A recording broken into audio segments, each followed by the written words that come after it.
Welcome back, YouTube. So today I'm going to teach you how to make beard beads. Well, if you have a lathe. I'm going to use a piece of mahogany, and I'm going to turn this into this right here. Now, I'm going to bring this a little bit closer so I can show you. Here are all the beard beads that I got out of that one little piece of wood, about 8.5 inches long. I do a couple different styles. This one's, I'm going to call it a captured bead. It's out of mahogany. And let's go and show you how it's done, guys.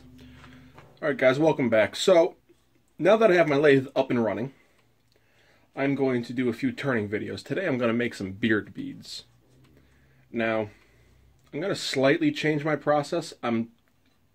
Normally I would drill a hole all the way through and then turn everything. This time I'm going to try and turn everything first. It'll allow me to make it a little bit nicer without having to worry as much.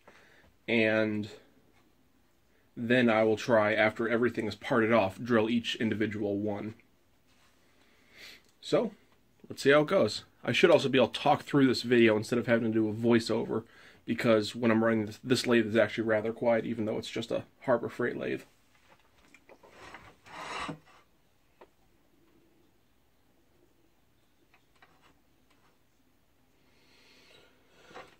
Let's start you over here. We'll start with rounding this over.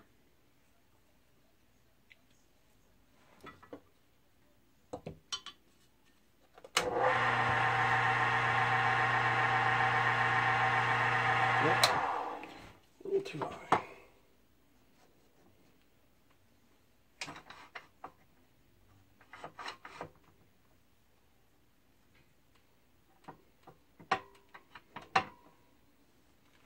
That's better.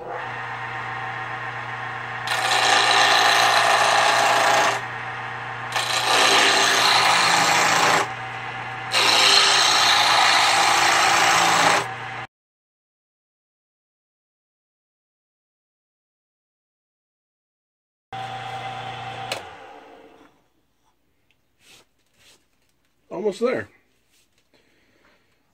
Man, I love how nicely this stuff turns. This is a little bit of mahogany I have. The beard bead I use myself is mahogany. That's only 3 minutes. Right, I'm going to stop this video here, and then I will pick it up in just a second.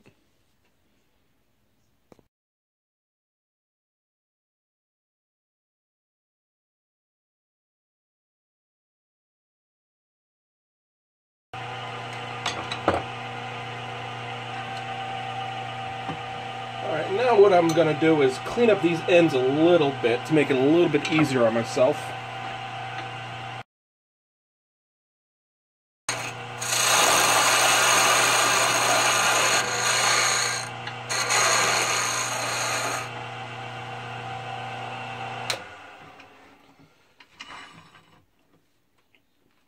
I realize this only gets me another inch or so of working space, but beard beads are, at least the ones I make, are generally only 1/4 inch to 1/2 inch long.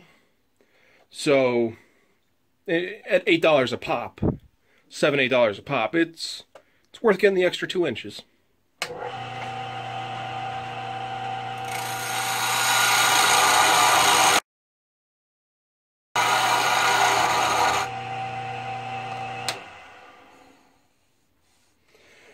Also, one reason you want to turn the ends down before you start working on the beads, since this is a very small diameter here, and this was a square piece of stock, this will take a lot of the vibration out.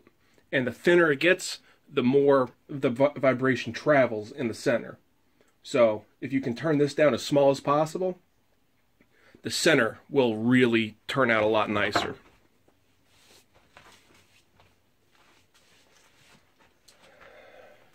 Alright, now that I'm back, I've set these calipers to be 1/2 inch plus 1/8.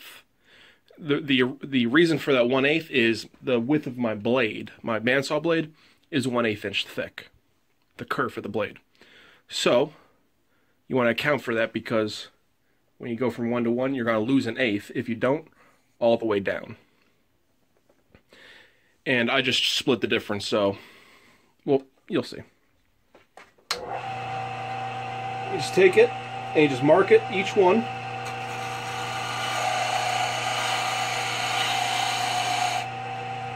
You set the tooth in the groove of the previous one, and bring the other tooth in.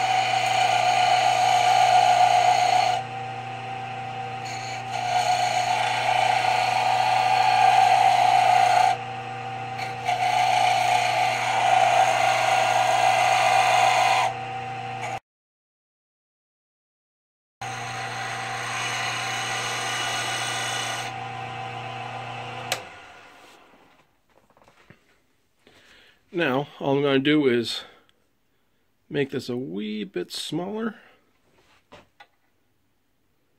so I can define each side of the groove, like that.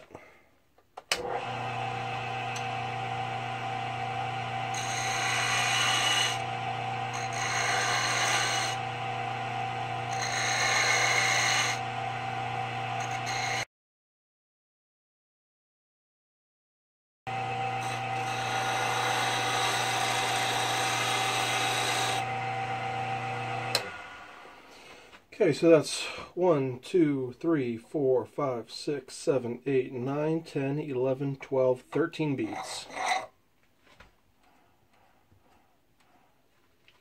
All slightly different sizes and widths. I tried to keep this varied a little bit, because that way a customer will be able to pick out something that they want a little bit better than if they're all uniform.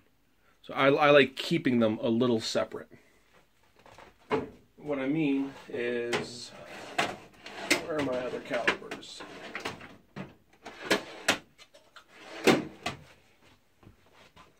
Size here is way bigger than the size in here. Even than here, it's bigger. This size in here has some wiggle room in here. So I like keeping them all a little bit different. You don't have to go crazy, and you don't have to worry about keeping everything so precise. But it's nice to have a little variation. And you want to be kind of close. That way it doesn't look like you're sloppy.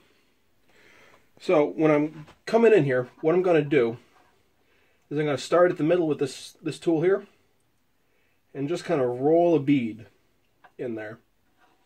And then I'm going to come back with a finer tool and refine that shape a little bit. I'm just going to roll a bead in the center of each one of these guys and leave these bands on the outside proud to kind of showcase that bead. 1 second here.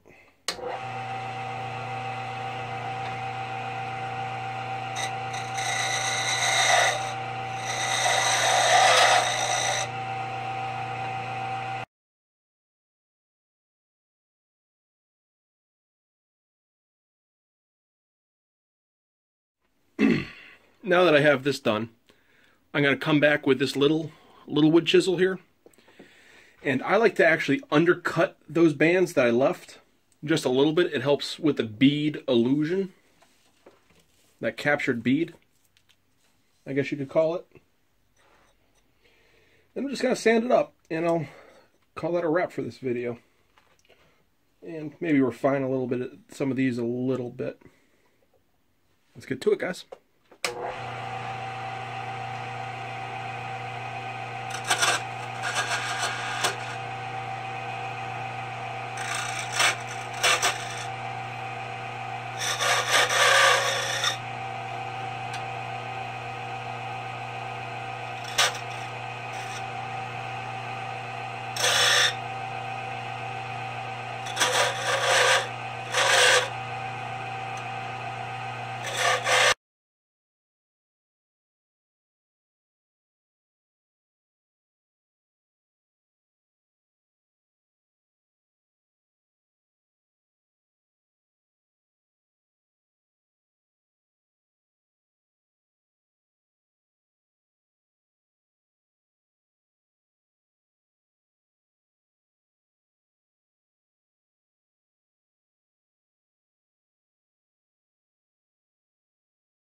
So, what do you think? Not the best process in the world, but it works pretty well. I'm able to get, you know, a number of these out rather quickly. Most of this video was done in real time, so there was no speed ups. It's about 20, maybe 30 minutes long total for every step possible. So what I'm going to do next week is I'm going to show you guys cutting these all apart. I'm going to show you the jig I'm going to build to hold them while I drill out the center where your beard goes. So yeah. Please, if you have any idea on how I can make this process a little bit better, leave a comment in the section below. Otherwise, thumbs up this page. I love having you guys here. I love seeing my channel grow and seeing how many people are watching. It's really cool. So please like, comment, subscribe, all that stuff. I release content every Friday, guys, and there's going to be a couple things around the page here that you can click. It'll subscribe you to this channel. It'll subscribe you to my vlog channel. It will take you to 2 of the videos that I think you should really watch because, well, you're interested. I also have a video showing how to put these in, how to wear a bead, if you don't know already. Anyways, guys, thank you. I'll see you next time. Let's go create a better world, one kerf at a time. Bye.